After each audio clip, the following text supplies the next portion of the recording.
Está meditando no livro do profeta Ezequiel, no capítulo de número 38, que eu já gostaria de compartilhar com vocês essa leitura bíblica.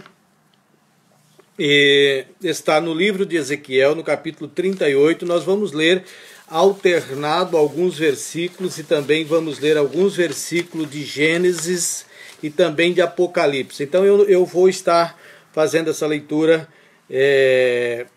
dos 6 primeiros versículos do livro de Ezequiel no capítulo 38. E eu quero então já cumprimentar todos os nossos queridos irmãos, a igreja daqui de Viena, dos nossos irmãos que já estão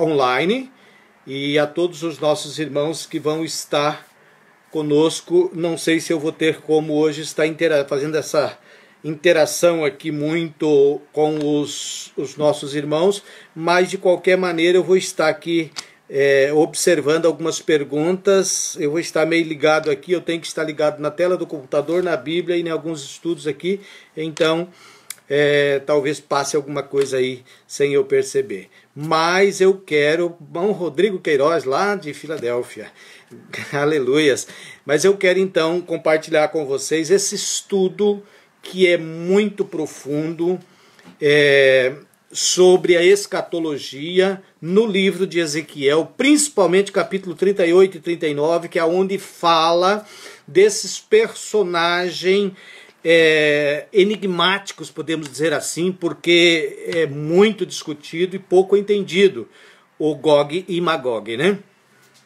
Então eu quero ler aqui Ezequiel capítulo 38, a partir do versículo 1, diz a palavra do Senhor assim: veio a minha palavra do Senhor dizendo: filho do homem, dirige o teu rosto contra Gog, terra de Magog, príncipe e chefe de Meseque e Tubal, e profetiza contra ele e diz: assim diz o Senhor Deus, eis que eu sou contra ti, ó Gog, príncipe e chefe de Meseque e de Tubal, e te farei voltar, porei anzóis nos teus queixos, e te levarei a ti com todo o teu exército, cavalo, cavaleiros, todos vestidos com primor e grande multidão, com escudo rodela, manejando todos a espada.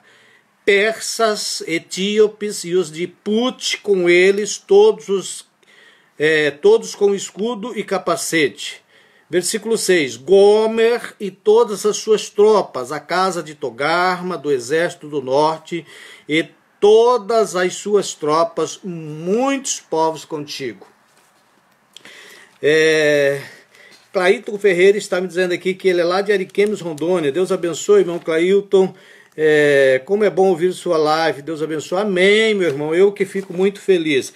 Vamos aqui então para o livro de Gênesis, bem rapidinho, porque nós vamos pegar aqui então Ezequiel, Gênesis, vamos lá no Apocalipse, só porque eu quero falar dessa profecia no seu teor literal e também metafórico, que é muito importante para o nosso entendimento. Então, capítulo 10 do livro de Apocalipse, que é onde está a raiz desses personagens, como, digamos assim, como pessoa. Está no capítulo 10, versículo 1 a seguir, que diz: estas, pois, são as gerações dos filhos de Noé, Sem, Cão e Jafé. E nasceram-lhe filhos depois do dilúvio. Os filhos de Jafé são Gomer, Magog, Madai, Javã, Tubal, Meseque e Tiras.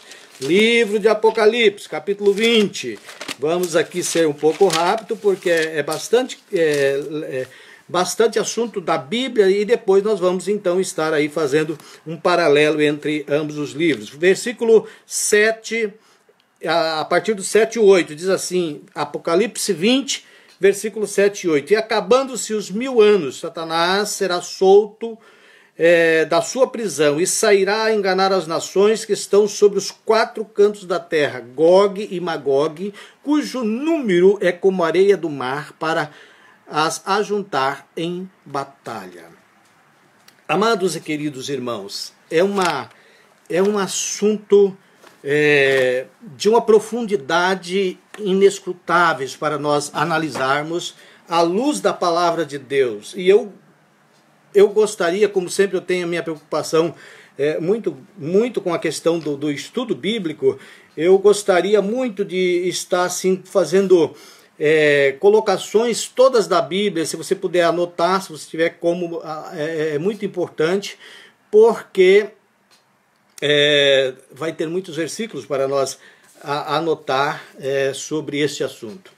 Então, primeira coisa que eu quero compartilhar com vocês aí, se porventura a sua Bíblia tiver uma versão, por exemplo, da Nova Almeida Atualizada, por exemplo, ou da Almeida Revista e Atualizada, nesse versículo 3, que é um versículo chave, onde diz assim, chefe de Meseque e de Tubal. Lá você vai encontrar Ros, Meseque e Tubal, que não difere porque é uma interpretação do hebraico para cabeça ou chefe. É a mesma coisa. Se você tiver a NVI, a Nova Versão Internacional, ela vai falar nessa palavra aí onde eu falei príncipe e chefe, vai dizer maior. É a mesma coisa. Então está tudo dentro de um contexto onde fala de um cabeça, de um líder, de um chefe, de um príncipe. E eu gosto da Almeida Revista e Corrigida. Então a Bíblia que eu estou com ela, Almeida Revista e Corrigida, então ela dá essa interpretação direto, Gog, príncipe, chefe de Meseque e de Tubal. Amados,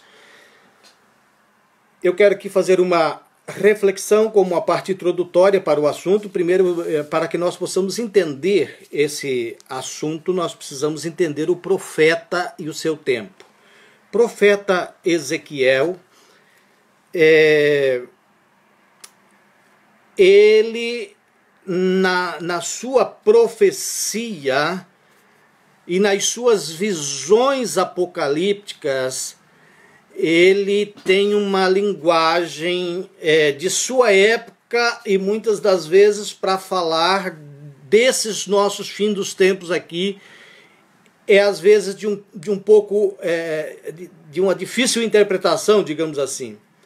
O profeta Ezequiel, ele era de linhagem sacerdotal, né? E o seu ministério deu-se durante o cativeiro babilônico. Ele foi um dos cativos levado na segunda leva de Nabucodonosor, a segunda leva de cativos de Jerusalém para a Babilônia. O profeta Ezequiel, ele estava preparando-se para exercer o seu ministério sacerdotal, porque se nós observarmos no capítulo 1 do seu livro, ele faz menção na abertura do seu livro, dizendo assim abre o livro do profeta Ezequiel, e aconteceu no 30º ano, no 4º mês e no 5º dia. Então ele dá aqui dia, mês e ano da sua vida, da sua idade, aos 30 anos de idade, que era a idade que o sacerdote, então, começava a ter o exercício da sua função sacerdotal. Então, ele estava naquele intuito de exercer o seu sacerdócio, quando no versículo 3 a seguir, do primeiro capítulo, ele diz que Deus o tomou, ou seja, em visão, às margens do rio Quebar, um dos rios da Babilônia.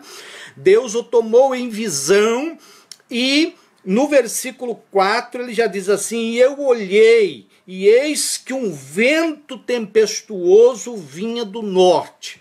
Por que eu li essa passagem? Porque, primeiro ponto que eu quero te falar, essa palavra norte, usado pelo profeta Ezequiel, que foi contemporâneo do profeta Jeremias, que também falou no seu primeiro capítulo de Jeremias, o primeiro capítulo de Jeremias, quando ali dá aquela introdução da chamada profética dele. Já no versículo 13 do primeiro capítulo de Jeremias, ele fala a mesma coisa. Deus faz uma pergunta para Jeremias, dizendo assim: o que é que tu vês, Jeremias? E ele diz: eu vejo uma panela fervendo do lado do norte. Jeremias estava então com essa profecia, com essa palavra, ele estava se referindo ao ataque dos inimigos do povo de Deus que estava do lado norte. Então, norte nessas profecias de Jeremias e de Ezequiel, que foram contemporâneos, vivendo eles todos a amargura do cativeiro, para eles tinham esse lado norte como uma metáfora de sofrimento, digamos assim, de invasão de povos maus que vinham contra Israel. Então, por esse motivo, esse é um dos motivos que ele cita, Ezequiel cita no capítulo 38, essa questão de Gog e Magog, povos do norte. É claro que a profecia de Ezequiel, ela tem o seu lado literal e tem o seu lado metafórico. Qual que é o lado literal, então, da profecia que é real? O lado literal é quando ele cita Gog e Magog, como eu relatei no versículo 3, quando ele diz assim diz o Senhor Deus, eis que eu sou contra ti, Gog, uma pessoa, príncipe e chefe de Meseque e de Tubal. Meseque e Tubal eram seus dois irmãos em se tratando da linhagem. Agora nós estamos falando aqui, como eu disse, o que o profeta falou em termos literários. Aqui nós estamos falando então dessa linhagem de família, digamos assim, porque ele está se referindo aqui desses três que são irmãos, Gog, Magog, Meseque e Tubal, que são os três filhos, digamos assim, dos filhos de Noé, aonde está um tripé, digamos assim, da humanidade, um tripé da humanidade. Depois do dilúvio com Noé, começou-se uma nova formação da humanidade a partir dos seus três filhos, Sem, Cão e Jafé. Então, toda a humanidade ela está alicerçada, humanamente falando, depois do dilúvio, neste tripé dos três filhos de Noé. E aqui, quando nós lemos o capítulo que nós lemos lá em Gênesis, eu vou ler ele de novo, porque eu estou comentando já essa parte. Quando nós lemos o versículo 2, fala assim, os filhos de Jefé são Gomer, que nós vamos ver mais lá na frente, no versículo 6 do capítulo 38, Gomer, Magog, Madai, Javã, esses dois não fala aqui, mas fala em outros versículos, Tubal e Meseque.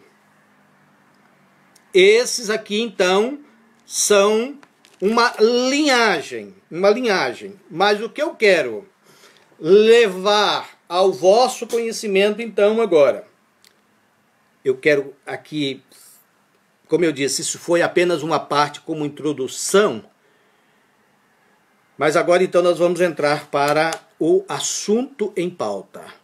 Gog e Magog, quem são? Quando diz assim, filho do homem, dirige o teu rosto contra Gog, terra de Magog, príncipe e chefe de Meseque de Tubal, e profetiza contra ele. Então, quando o profeta está falando sobre Gog e Magog, nós temos que interpretar essa profecia, mas na sua parte metafórica ou na parte que se relaciona a aquilo que está indicando, vamos supor assim, como que Gog e Magog, inimigos do povo de Deus, independente de linhagem, de raça, independente. Quando ele diz Gog e Magog, nós temos que entender que, por que, eu vou adiantar um pouquinho aqui para te dizer por que nós temos que entender como todos os que são inimigos do povo de Deus. Eu quero adiantar um pouquinho aqui então. Porque Gog, Gog e Magog, ele aparece também nos versículos que eu li lá de Apocalipse capítulo 20. E lá no Apocalipse capítulo 20, Gog já não existe mais como pessoa, ou seja, como príncipe representativo que está em Ezequiel 38:3. Porque esse príncipe de Magog, chamado Gog, lá em Ezequiel 38:3, ele morre. Ele morre e é sepultado em Jerusalém. Nós vamos ver tudo isso mais à frente um pouco. Ele morre lá. E esse versículo de Apocalipse, capítulo 20, versículos 7 e 8, é depois do milênio, que fala que depois, passados 1000 anos, Satanás será solto e ele vai sair a juntar um povo chamado Gog e Magog para fazer a última batalha final do juízo final contra Deus. Então, nós não temos dúvida que aí ele está falando de Gog e Magog como um título representativo do mal, do povo que é contra o povo de Deus, digamos assim. Então é por esse motivo, é fácil de entender. O que ocorre é o seguinte, é que tem muitos vídeos de muitas pessoas que comentam sobre Gog e Magog, mas tem uns deles que se atêm a começar a falar sobre as genealogias intermináveis, que leva para uma coisa que não tem nada concreto de Bíblia. Pode ter de história, mas a gente não tem como provar na Bíblia. Eu poderia também dizer aqui para vocês que, vamos supor, de Sem veio Elão, que é o povo do Irã, veio Assur, que é o povo da Síria, Arfaxade, esse aqui eu tenho certeza porque Arfaxade é a linhagem semita de Abraão, porque de Arfaxade é que veio Abraão e aí prosseguiu a linhagem semítica de Arfaxade, que é é o terceiro filho de Sem, e depois Lut. E então nós pegamos aqui também de Cão, por exemplo. Aí nós vamos ter Cão, os filhos dele é Cush, que é a Etiópia, os etíopes.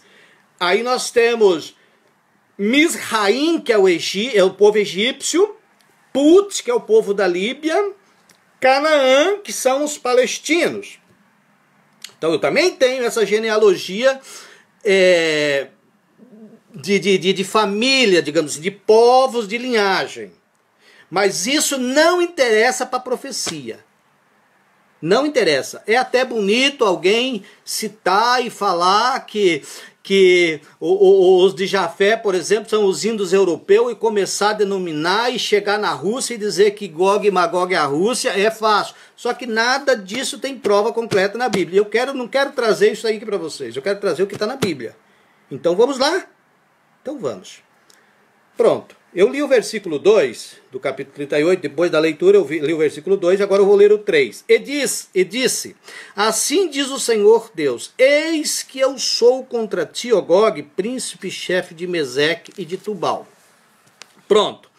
E te farei voltar e porei anzóis nos teus queixos e te levarei a ti com todo o teu exército, cavalos e cavaleiros, todos vestidos com primor, grande multidão, com escudo e rodelas, manejando todos a espada. Do que Ezequiel está falando aqui? Ezequiel está falando aqui de uma guerra. Que guerra é essa, pastor João? É uma guerra que nós vamos ver ela. Nós vamos ver esta guerra. Nós só não vamos ver o desfecho final dessa guerra. Mas nós vamos ver o seu começo, e eu não sei até que altura desta batalha, deste conflito, nós vamos estar aqui na terra ainda, como igreja, né? Como igreja. Mas vai chegar um momento que vai precisar de uma pessoa, de um líder, para fazer um acordo de paz e cessar essa guerra. Quem é esse líder? O anticristo. Aí sim, ele vai ser necessário se apresentar.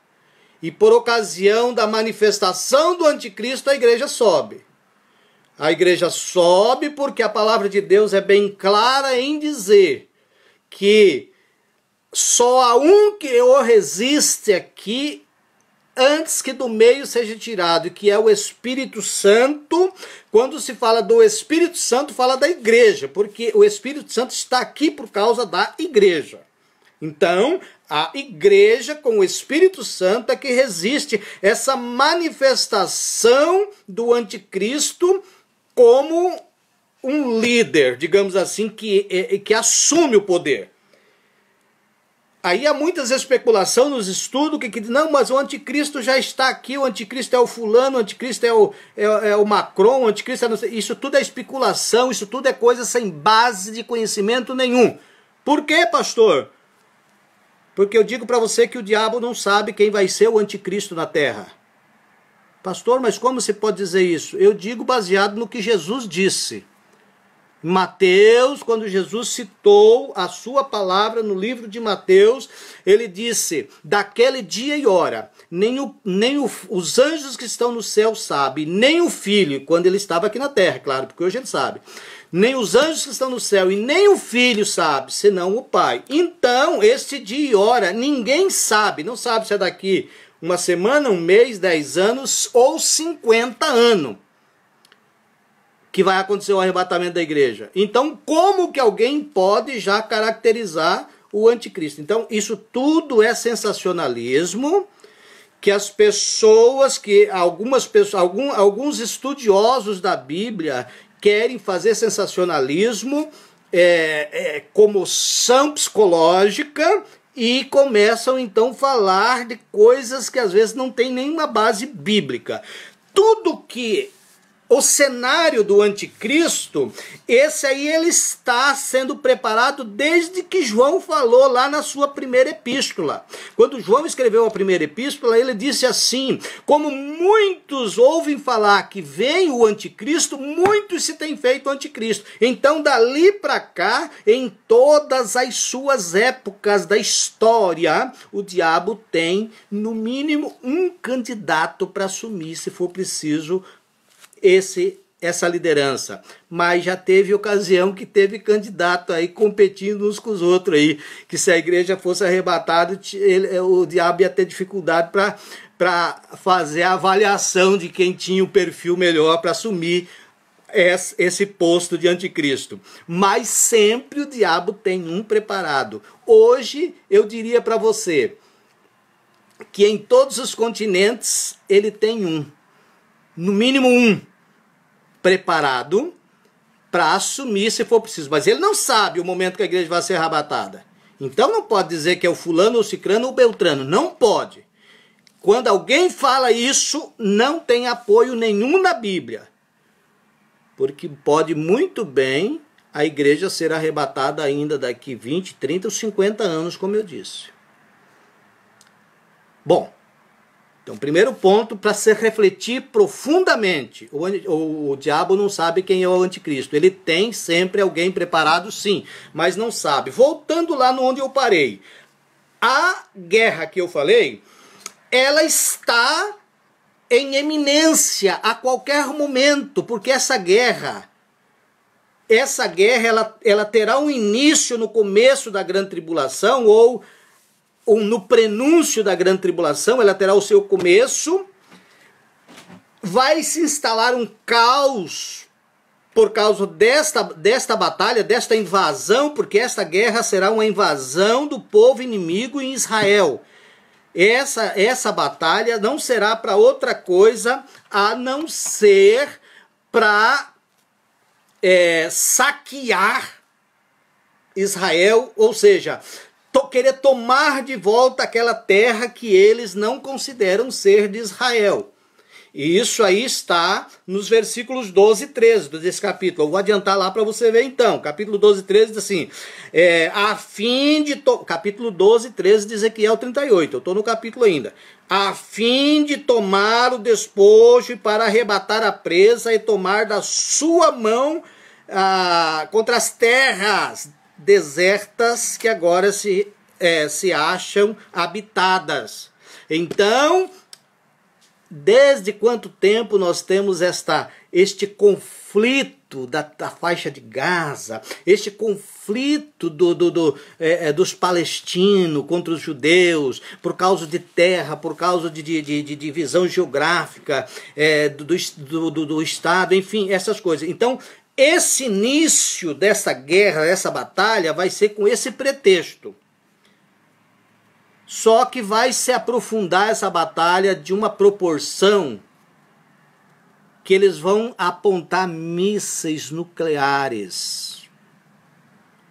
E é nesse momento, antes do míssil disparar, porque quando isso acontecer, depois você lendo o capítulo 38, você vai ver que esses mísseis vão ser disparados sim. Aonde vai ficar, o Israel vai ficar 7 meses sepultando os mortos. Está aqui no capítulo 38, tudo, 38 e 39. Então o que acontece? Essa guerra, como eu disse, que guerra é essa de Gog e Magog? Essa guerra de Gog e Magog, ela terá 2 fases. A primeira fase, a igreja vai estar aqui na terra ainda e vai se agravar a guerra e o conflito vai se agravar mesmo. E aí vai precisar então, digamos assim, que quando as nações todas souber, eu vou ler um versículo a mais aqui, segura aí, porque eu quero falar de quem vai encabeçar essa coalizão contra Israel. Quem vai encabeçar? Versículo 5 agora então. Eu vou ler o 4 que eu já li como contexto de novo. Não, vou ler o 5 que eu já li o 4. Então o versículo 5 diz assim: esses são as nações que vão encabeçar essa coalizão: persas, etíopes e os de Put com eles. Eu vou parar no versículo 5 para interpretar pela linhagem agora. Bom, persas. Quem são os persas? Os persas é o Irã. É o Irã que até hoje não aceita serem chamados de iranianos. Esse nome iraniano é um termo da língua inglesa que deu ao povo persa o nome de Irã, mas eles não se consideram assim. Tanto é que há pouco tempo agora, há poucos tempinhos agora, tem uns 3 meses que eu gosto muito de assistir os Globo Repórteres. Eu assisti um Globo Repórter, onde ali entrevistando, eles mostrando e falando tudo sobre o povo persa. Eles lá dentro, entre eles não aceitam serem considerados iranianos. Eles são persas. Então, quem é os persas? Aí já foge então daqueles que querem pregar Gog e Magog como os filhos de Jafé, o terceiro filho de Noé, da linhagem de Noé, onde vem o Magog, porque justamente os persas são filho de Elão, que é filho de Sem. Então, os etíopes, que é o segundo povo que vai encabeçar. Quem são os etíopes? São os de Cush, filhos do primeiro filho de Cão, Cush, que é a Etiópia. Então aqui já entra Sem e entra Cão, nesses inimigos dos povos de Deus. Então não vamos centralizar esses inimigos do povo de Deus como da linhagem somente de Jafé, porque não é. Está bem claro aqui no versículo 5, por isso eu estou lendo a Bíblia, porque tem gente que aí pega a linhagem de Jafé lá e fala Gomer é a Turquia, Magog é os sítios, porque realmente são esses os povos sítios, Madai são os medos e os curdos, e assim por diante eles vão denominando todas, porque a história busca e conta mesmo, a história. Só que aqui na Bíblia, os povos que vão encabeçar esta coalizão contra Israel, no versículo 5 já começa a identificar eles. Persas, que são então dos filhos de Elão, do primeiro filho de Sem. Os etíopes, os de Put com eles, todos com escudo e capacete. Agora entra então no versículo 6 o primeiro filho de Jafé, que é Gomer. E todas as suas tropas, a casa de Togarma.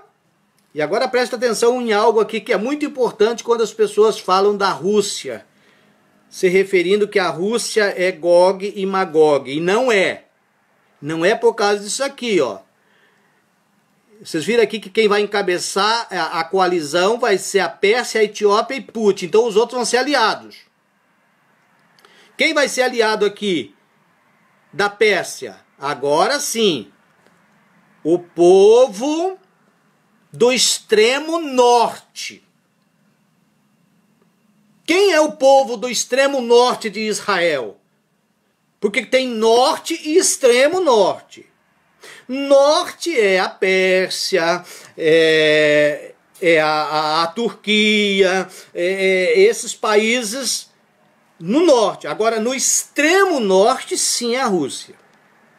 Quando falo extremo norte, é porque dali para frente não tem mais. E a Rússia está, você pode pegar o mapa mundo e você vai ver que a Rússia está lá na cabeça do polo. Termina, dali para frente é só o mundo gelado mesmo, não há nada mais. Então, aqui a Bíblia, Ezequiel, citou isso aqui. Togarma e todos do extremo norte. Agora entra a Rússia. Com quem? Aliada com o Irã. Bom, deixa eu falar um pouquinho desse Irã aqui, que são os persas. Os persas, que é o Irã, que é o povo, que eu diria assim, que mais são inimigo do povo de Israel. Amanhã eu vou estar concluindo esse estudo aqui, falando deste pacto que o anticristo vai fazer, que ele será um pacto político, mas na sua essência maior vai ser religioso. Porque política só não resolve o problema do conflito ali no Oriente Médio, não. Política só não. Ali o que resolve o problema é se conciliar a religião. Então esse pacto que o anticristo vai fazer e vai conseguir fazer esse pacto, vai ser um pacto religioso entre os muçulmanos e os judeus. E claro, os cristãos, porque são as três maiores religiões do globo. Ok, cristão, quando eu falo cristão, não estou falando da igreja. Estou falando no sentido geral, que não são nem muçulmanos nem judeus, que são cristãos, né? Todos os católicos são cristãos, todos, enfim. Então, esse pacto. Mas isso eu vou falar amanhã. Eu quero continuar aqui só para, então, não perder a linha de raciocínio, que eu estava falando da Pérsia, e eu estava falando de que a Pérsia é o inimigo número 1. Por que a Pérsia é o inimigo número 1 de Israel? A Pérsia, ela está lutando com todas as forças, trabalhando escondido, trabalhando, forçando contra a política de desarmamento nuclear, para tentar fazer a sua bomba atômica, porque é uma promessa do parlamento iraniano. Essa promessa desde 2005, quando Mahmoud Ahmadinejad ele assumiu em 2005, eles tiveram então um concílio de que quando tivesse a bomba nuclear, eles iriam varrer Israel do mapa. Eles têm um ódio sem precedente de Israel. Não sei... Precisa se estudar muito para poder ter um pouquinho de noção, nós que somos ocidentais, porque nós não entendemos bem esse pensamento de ódio que eles têm de Israel. Podemos, a grosso modo, dizer que, claro, isso sempre foi uma intriga, desde que quando começou ali da linhagem de Ismael, né, que é o povo árabe, de Ismael, que eu vou falar amanhã sobre isso, né, de Ismael e de Isaac, que são os dois filhos de Abraão, e por eles se acharem também de linhagem semita, porque são de linhagem semita, são filhos de Abraão, eles se acham que quem tem o direito é eles. Então essa guerra mas é por causa disso. Mas, como eu disse, esse inimigo, ele tem algo em comum em todos os demais países chamados da Liga Árabe, que é a religião muçulmana, que une eles em torno da religião muçulmana. Então, por isso que eu estou dizendo aqui que amanhã, quando eu vou comentar, eu vou falar sobre esse pacto que o anticristo vai chegar e vai acalmar essa guerra, digamos assim, que eles vão iniciar. Vai acalmar por 3 anos e meio só. Só por 3 anos e meio. Porque depois dos 3 anos e meio, quando Israel romper o pacto com o anticristo, aí sim, aí eles vêm, aí dentro do capítulo 38 e o capítulo 39 de Ezequiel, está então começo, meio e fim, em se tratando desta guerra de Gog e Magog. Está tudo aqui discriminado. Capítulo 39 de Ezequiel e o versículo 3, ele diz assim: com um golpe tirarei o teu arco da tua mão esquerda. Arco hoje, irmãos, arco hoje são os mais sofisticados lançadores de míssil. Da tua mão esquerda, e farei cair as tuas flechas da mão direita. Flecha aqui são os mais sofisticados míssil que tem. Então essa intervenção de Deus contra Gog e Magog aqui tem que se dar, porque senão realmente eles exterminam Israel. E Deus não vai deixar, porque Deus tem um pacto com Abraão.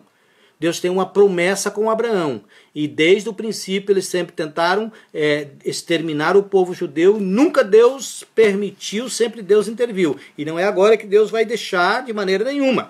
Então Deus vai intervir. E é por isso que Deus vai intervir, que eu preciso levar essa fase do estudo para a segunda guerra. Ou seja, a segunda parte desta guerra. Porque essa segunda parte dessa guerra, aí então já vai ser a batalha que vai culminar, digamos assim, com o Armagedon. Apesar que Armagedon, o termo Armagedon, ele trata-se de uma batalha final, vai ter um Armagedon também lá no Apocalipse 20, 7 e 8 que eu li. Lá vai ter um Armagedon, que é a batalha final, aí já é o diabo que vai estar à frente, né, com todas as, como vocês viram, não sei se vocês, talvez vocês não prestaram uma atenção, aí eu vou ler então, para quem entrou depois,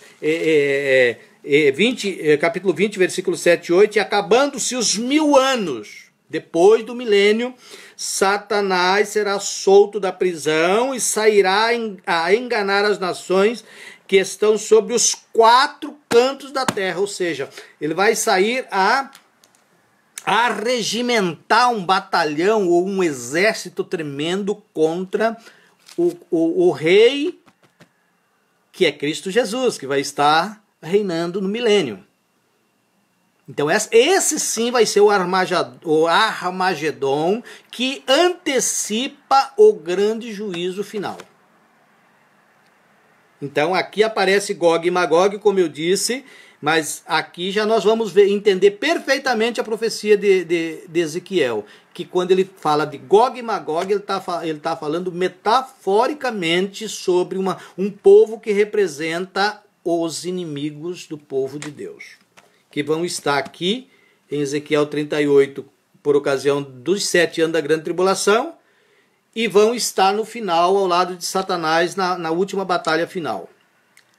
Então não podemos confundir a profecia de Ezequiel 38 e 39, que complementa, com esse Gog e Magog de Apocalipse, capítulo 20, versículo 7 e 8. O que nós temos aqui, então, como eu disse? Qual é essa segunda fase, então? A segunda fase da guerra. Então, nós vamos para os capítulos que trata justamente dessa batalha final, então, os versículos do 18 ao 22 do capítulo 38, eu vou ler aqui, do capítulo 18 ao 22, Desse Ezequiel 38 aqui, tá? 18 em diante. Sucederá, porém, naquele dia, no dia em que vier Gog contra a terra de Israel, diz o Senhor, que a minha indignação subirá à minha face. Opa! Deus está vendo agora, então, que vai ter que sair em favor de Israel aqui agora. Porque disse no meu zelo, o zelo de Deus para com o seu pacto de Abraão, no fogo do meu furor, acendeu-se a ira de Deus contra os inimigos do seu povo, que certamente naquele dia haverá grande tremor sobre a face da terra de Israel. De tal modo que tremerão diante da minha face os peixes do mar, e as aves do céu, e os animais do campo, e todos os répteis que se arrastam sobre a terra, e todos os homens que estão sobre a face da terra, e os montes serão deitados abaixo, e os precipícios se desfarão, e todos os muros desabarão por terra. Do que Ezequiel já está falando aqui? Do desfecho final desta guerra que começou, como eu disse, com a igreja na terra ainda. Começou com a igreja na terra, se agravou, apontaram-se mísseis, o mundo se perturbou de tal forma, as estratégias de guerra já anunciavam dia e hora de ataque, os mísseis apontados, possivelmente, com certeza, vai estar um estupim. O mundo vai estar num pavor tremendo, sem solução. As nações europeias não vão ter voz ativa porque é uma guerra entre o mundo árabe, digamos assim, e o Oriente Médio. Estados Unidos agora vai entrar em favor do seu maior aliado, que é Israel. E aí, então, agora a Rússia não precisa falar outra coisa. Aí a Rússia, ela não quer saber quem é o inimigo dos Estados Unidos, ela quer saber de sair a favor. E sendo o inimigo dos Estados Unidos, Irã, ou a Pérsia, como está encabeçando aqui a cabeça da coalizão no versículo 4 que nós lemos, versículo 5, sendo a Pérsia, que já é aliada, os mísseis russos vão aprontar para todo canto. E aí vai ser a hora da igreja dizer assim... Bom, os que estão bem afinados com Deus vão estar gritando, ora vem Senhor Jesus, ora vem Senhor Jesus, ora vem Senhor Jesus. Vai haver um desespero dos desviados para voltar para a igreja. Porque antes que esses mísseis se disparem, a igreja será arrebatada.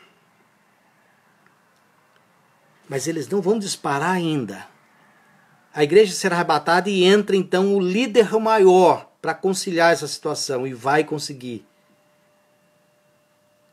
Daniel capítulo 9, versículo 27. Ele fará um concerto por uma semana, que são os 7 anos da grande tribulação. Ele fará um concerto por uma semana e cessará todo o rumor e toda a tensão, porque ele vai satisfazer árabes, judeus, muçulmanos e enfim, todos, ele vai satisfazer. Porque é para isso que ele vai vir. Deixa eu te dar uma notícia aqui, abrindo um parênteses aqui. Eu falei que Gog e Magog ele é citado em Gênesis, em Ezequiel e em Apocalipse, que foi onde nós lemos. Só que ele é citado no Alcorão também. Ele é citado no Alcorão dos muçulmanos. E no Alcorão dos muçulmanos, Gog e Magog, o Gog do Alcorão é o último Al-Mahdi, que eles esperam esse líder Al-Mahdi para que ele possa derrotar Israel e instaurar a paz no mundo. Eles pregam e creem assim no que diz o Alcorão. Então, Gog e Magog não é citado só na Bíblia, em Gênesis e Ezequiel e Apocalipse. Ele também é citado no Alcorão dos muçulmanos. E, como eu estava dizendo, então agora esse Al-Mahdi que os muçulmanos esperam, que para eles vai ser uma solução, ele vai então entrar em cena. E por ser um Al-Mahdi, algo sagrado para eles, eles vão atender sim a sua proposta de paz. E atendendo a sua proposta de paz,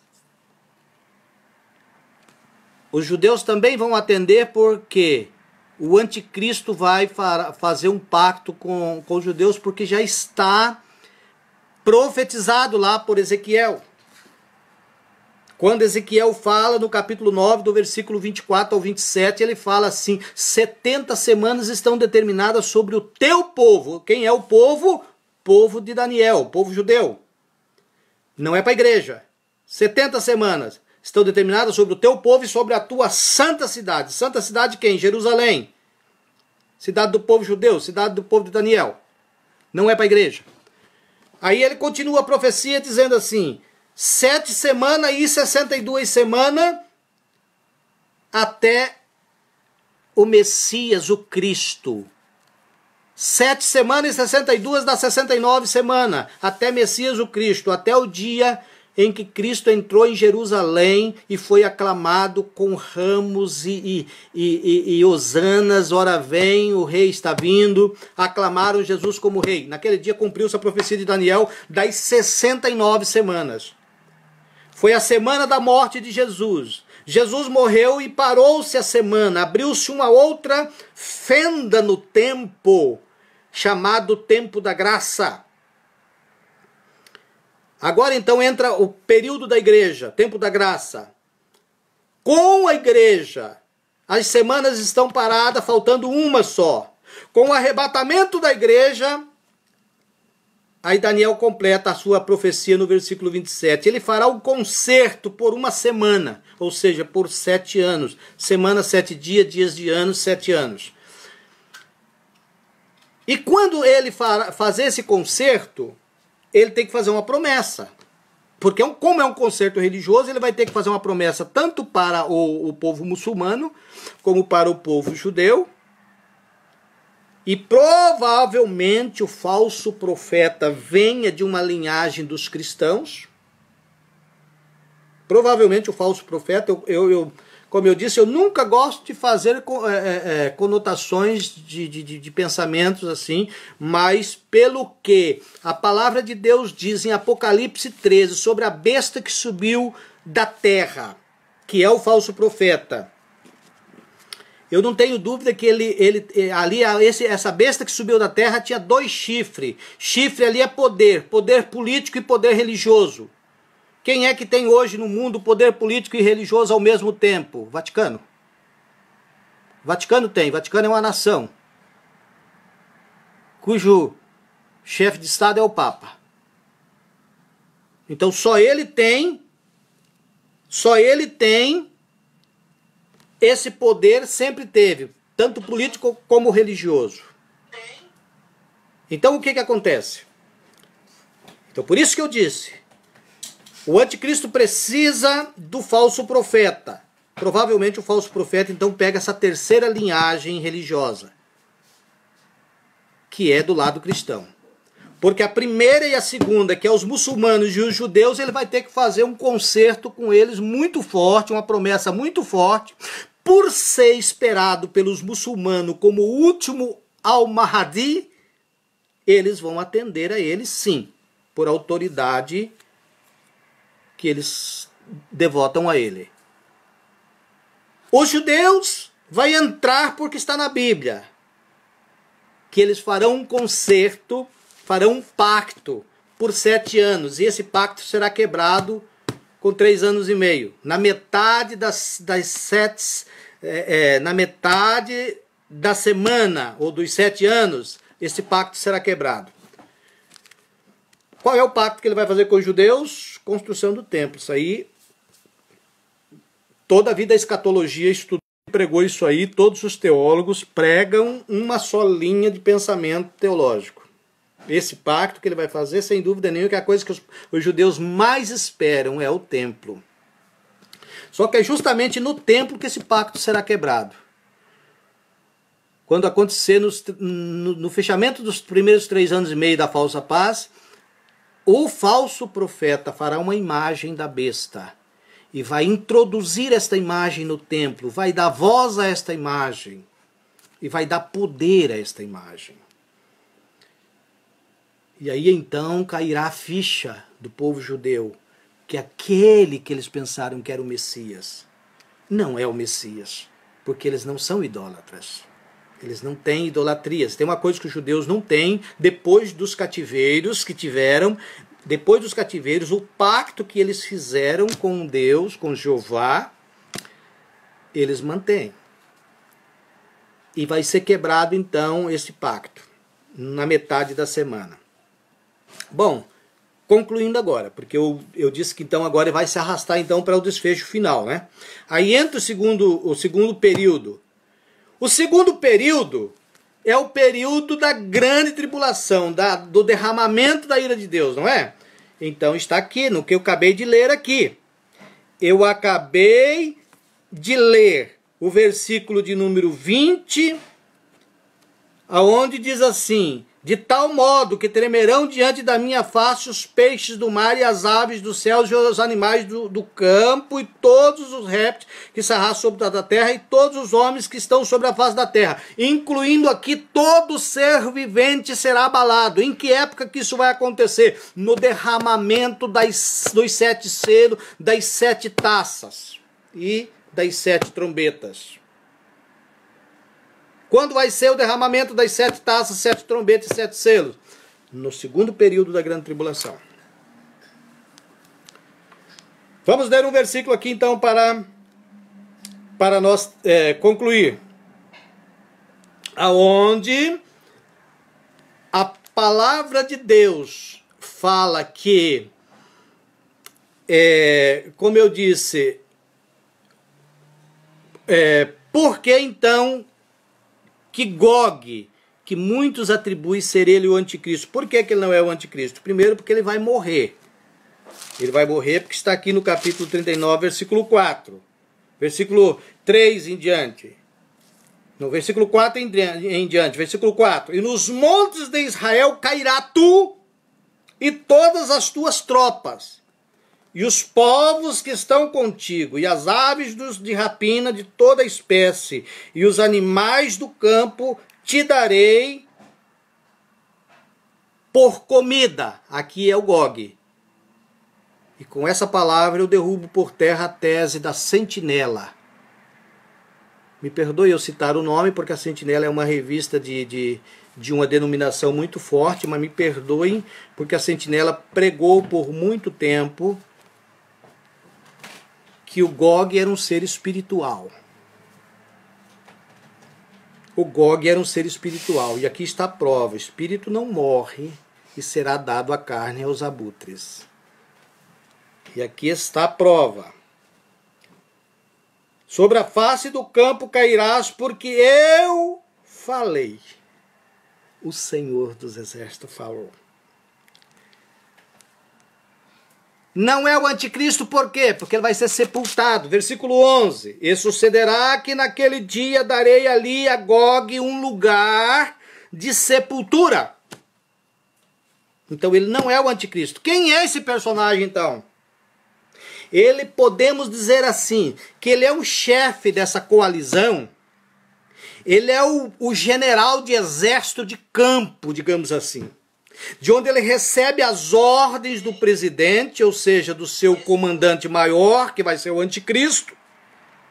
De onde ele recebe as ordens e executa em campo de batalha. Ele vai ser um personagem, um ser importante para a execução do plano satânico do anticristo. Sim, mas ele não é o anticristo, porque ele vai morrer junto com as suas tropas.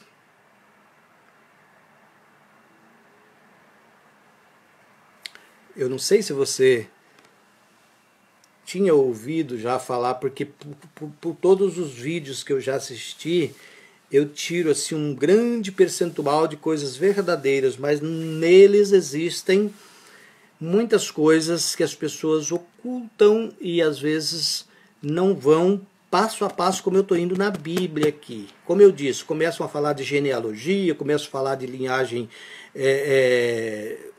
da linhagem de Noé, dos filhos de Noé, e denominar povos e tal, e é a Rússia, não sei quem, coisa que a Bíblia não diz.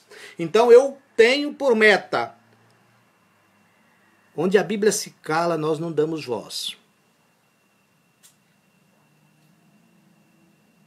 A verdade, ela tem que sair daqui de dentro desse livro santo. Saindo daqui, pode sair de qualquer pessoa, sendo a verdade da palavra de Deus, ela é aceita, porque aqui dentro está a nossa teologia, como eu costumo dizer, a nossa teologia interpretativa, ela é bíblica. A nossa teologia não é calvinista, nem arminiana, não é de nenhuma linhagem de pensamento teológico de outros, não. A nossa teologia é bíblica interpretativa. A Bíblia interpreta a si mesmo. Estude a Bíblia, busque na Bíblia e você vai encontrar a resposta. Amém? Eu quero então fechar dizendo para você que aqueles momentos onde será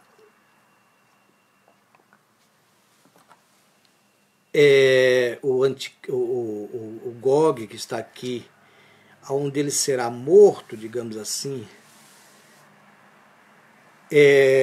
o versículo 22, eu acho que, vamos ver aqui o versículo 22, ele diz assim, e contenderei com ele por meio da peste e do sangue. Preste atenção, porque aqui agora eu vou falar de um dos instrumentos que Deus vai usar para executar esse cumprimento da profecia aqui, do versículo 22, do capítulo 38 ainda de Ezequiel. E contenderei com ele por meio da peste e do sangue, e uma chuva inundante de grandes pedras de saraiva de fogo. Quando isso vai acontecer? Vamos para a Bíblia? Apocalipse 7. Apocalipse 8, melhor dizendo. Apocalipse 8.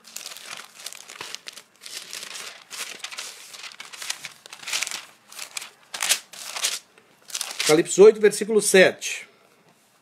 E o primeiro anjo tocou a sua trombeta, primeira trombeta, e houve saraiva de fogo, misturado com sangue. Irmãos, não é difícil buscar a verdade na palavra de Deus, só tem que ter empenho, só tem que ter dedicação e buscar dentro da orientação divina. Está aqui a resposta do Ezequiel 38 e 22. Como que vai acontecer aí? Eu há poucos dias vi um pregador pregando que ainda a igreja ia estar na terra, porque depois disso que a igreja ia ser arrebatada. Meu Deus, aqui nós já estamos nas taças da ira de Deus, nas trombetas da ira de Deus. Versículo 7, versículo 16 o capítulo 16 e o versículo 21. Eu vou ler agora para vocês então entender mais um pouco dessa passagem. E sobre os homens caiu do céu uma grande saraiva, pedras do peso de um talento. E os homens blasfemavam de Deus por causa da praga da saraiva, porque a sua praga era muito grande. o que é que diz Ezequiel 38, vamos voltar lá, versículo 22, e contenderei com ele por meio da peste que nós acabamos de falar, e da peste e do sangue, em uma chuva inundante de grandes pedras de saraiva. Bom, eu creio, não dá mais para ir à frente. Eu já dei então para você aqui o caminho da profecia, que é o que eu costumo dizer. Nós não podemos dizer que a profecia será categoricamente assim. Porque nós temos um profeta que viveu há 2.600 anos quando profetizou. Povos que ele profetizou na época hoje já não são mais os mesmos. Terra que ele falou na época hoje já tem outro nome. Mas uma coisa em comum nunca deixou de ser: os mesmos inimigos são desde o princípio até hoje. Quem é os inimigos do povo de Deus? Gog e Magog. Sempre terá esse nome. Até porque a tradução do hebraico do nome Gog significa resistência. Em outra tradução, montanha, mas por causa do seu corpo de fortalecimento, que traduz por resistência, coisa que resiste. O nome Gog. Então, esse nome é um nome fictício, digamos assim, que não se pode ser atribuído ao Magog lá, filho de Jafé, porque aí a pessoa vai estar estudando 100% história humana. E isso não nos interessa. O que interessa é a história sagrada. E a história sagrada está deixando claramente. Eu não vi nenhuma pergunta, mas eu creio que os irmãos todos estão anotando e eu terei todo o prazer depois de responder a todos vocês. Então eu só quero fechar agora dizendo para você que essa guerra de Gog e Magog, ela tem 3 etapas na verdade. 2 etapas se cumprirá, uma primeira num prenúncio do arrebatamento da igreja e incorporará até o momento depois do arrebatamento da igreja, aonde entrará em cena o anticristo e fará o pacto, e aí ela cessa, e ela volta novamente a partir do momento do rompimento do pacto do anticristo com Israel. Aí nesse momento, então, ela já volta com intensidade muito maior, porque nesse momento não será só o povo do norte, como eu costumo dizer. Isso aqui não está falando propriamente de um ponto cardeal, não, do norte. Quando se fala norte, eu disse no começo aqui que o próprio Ezequiel, quando ele começou a sua profecia no versículo 4, ele já disse: eu olhei e eis que um vento tempestuoso vinha do norte. Era um linguajar dos profetas da época, porque norte era Babilônia, lugar de onde o povo inimigo vinha. E agora então eu vou ler aquele versículo que eu falei de Jeremias, do capítulo 1 também, quando Jeremias foi chamado para a sua obra profética, no capítulo 1, onde ele contestou com Deus, disse: mas Senhor, eu sou uma criança. E o Senhor disse: não diga eu sou uma criança, porque eu colocarei na tua boca e você será a espada nas nações. E aí então ele abre o versículo 13, ele diz assim: e veio a minha palavra do Senhor segunda vez, dizendo: que é que vês? E ele disse, eu disse: vejo uma panela ferver cuja face está para o lado do norte. Então Ezequiel é contemporâneo de Jeremias. Era uma época de grande tensão das nações do norte. Então eles usam isso como uma alusão contra os inimigos do povo de Deus. Mas nos nossos dias não quer dizer categoricamente que tem que pegar os países que estão ao norte de Israel. Sim, eles farão parte, com certeza farão parte. E vão inclusive encabeçar a coalizão contra Israel. Mas não quer dizer porque por ocasião desse fechamento aqui da grande tribulação, no fechamento da grande tribulação não estará só essas nações, mas sim todas as nações da terra, é o que diz a Bíblia, estarão voltadas contra Israel. Israel vai estar sitiado no Monte Megido, que também é um monte simbólico, ele não existe, ele é simbólico, porque ali está dizendo Monte Megido, Megido, como alguns pronunciam. mas será propriamente aonde é mais chamado Vale de Josafá, aonde vai estar o povo de Israel sitiado. E naquele momento que o povo de Israel vai estar sitiado, eles estarão todas as nações confederadas em volta. Ele não tem para onde olhar para socorro. O socorro dele é olhar para cima, porque ele vai estar no vale. E quando ele olhar para cima, ele vai receber uma surpresa muito grande, porque Zacarias, no capítulo 13 e no versículo 6, ele traz essa resposta daquele momento do desfecho final, quando ele já não tem mais esperança. A palavra de Deus, Zacarias, ele profetizou no capítulo 3, versículo 6, dizendo: e se alguém disser que feridas são essas nas tuas mãos, é o momento que Jesus vai estar descendo para livrar Israel com seus santos e anjos, como diz a Bíblia. Santos é a igreja, anjos é o exército celestial do Senhor. Quando ele estiver descendo, Israel vai estar com seus olhos fitos e vai ver, vai se alegrar pensando que é a vinda do Messias, do verdadeiro Messias que eles esperam. Só que quando eles verem as feridas nas mãos de Jesus, eles vão ficar assim, sem entender nada, e vai fazer essa pergunta que o profeta fez aqui.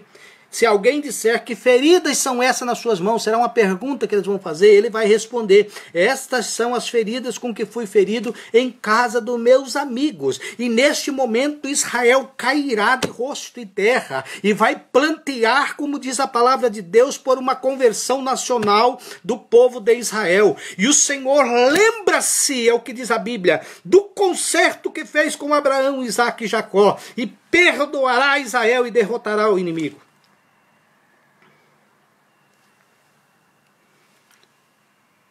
Em que parte da profecia estamos vivendo, pastor? Márcia Carter. É fácil, Márcia, aqui eu vou te responder agora. Em que parte da profecia estamos vivendo agora? Ezequiel capítulo 38.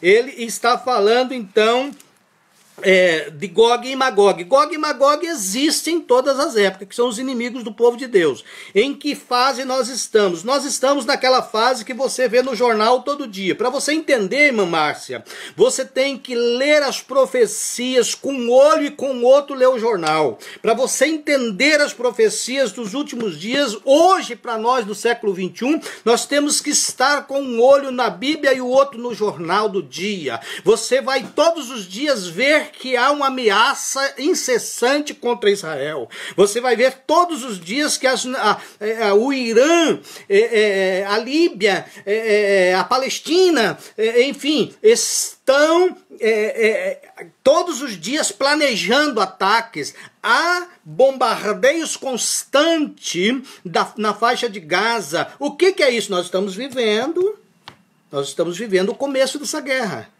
Essa guerra praticamente já existe. Como eu disse, ela vai se agravar. Para a igreja poder ser arrebatada, ela vai se agravar, ponto. Dos mísseis entrar em ação, aí é o momento que o mundo se mobiliza. Porque não vão querer que isto aconteça, porque com a corrida armamentística que está hoje, os países todos quase têm arma nuclear. O Irã é o único que Deus não permitiu até agora, porque no dia que o Irã tiver um míssil ou arma minejada, ele já declarou para um jornalista que entrevistou ele na porta da ONU em 2009, quando ele estava com mais ou menos 300 centrífugas de enriquecimento de urânio já, sem o mundo saber. E o jornalista perguntou assim: por que você tem tanta aversão assim contra Israel? E ele respondeu com o maior cinismo, rindo. Ele disse assim: você já imaginou um mundo sem Israel? Israel é o mal do mundo, ele disse. Eu só vou fazer com Israel o que muitos querem fazer e não têm coragem. Ele disse declaradamente: ele é um terrível. Ele é um terrível. E aí então, irmã Márcia, nós estamos vivendo dentro deste conflito. Começo das dores. Esse é o princípio das dores, como diz a Bíblia. Esse nós estamos vivendo. Essa é a tribulação dos últimos dias. Estamos vivendo. Mas alguém diz assim, não, porque os 7 anos da grande tribulação, os primeiros 3 anos e meio é só tribulação. E os outros 3 anos e meio que é a grande tribulação. Não, senhor, a Bíblia não diz isso. A Bíblia está falando que é 7 anos, é 7 anos. É 7 anos de grande tribulação. Por quê? Os primeiros 3 anos e meio vai ser paz? Como que vai ser paz se vão ser todos obrigados a receber o sinal da besta? Como que vai ser paz se não receber o sinal da besta, não vai comprar e não vai vender? Como que vai ter paz se alguém rejeitar o sinal da besta, vai ser morto? Então é a falsa paz. Então não se engane, porque tem muitos pregadores, tem muitos teólogos que vêm com essa conversa. Não, a igreja ainda vai permanecer durante a tribulação, que é os primeiros 3 anos e meio. Não vai permanecer na grande tribulação, que é os outros 3 anos e meio. Não, senhor. A Bíblia não diz isso. A Bíblia diz 7 anos determinado para o povo de Israel e não para a igreja. É a profecia de Daniel, capítulo 9, versículo 24 a 27. Amém? Irmãos, que Deus abençoe. Amanhã eu volto, e claro, eu vou ter que resumir muito, porque eu vou falar amanhã então desse pacto que o anticristo fará, principalmente com esses 3 pilares. Eu falei hoje, digamos assim, desse contexto da batalha, né? Mas agora eu vou falar desse pacto que o anticristo vai fazer e com quem vai ser então. Eu vou tentar aqui resumir o máximo para ver se a gente consegue fechar o assunto amanhã, tá bom? Deus abençoe a todos, em nome de Jesus. Fiquem todos na paz.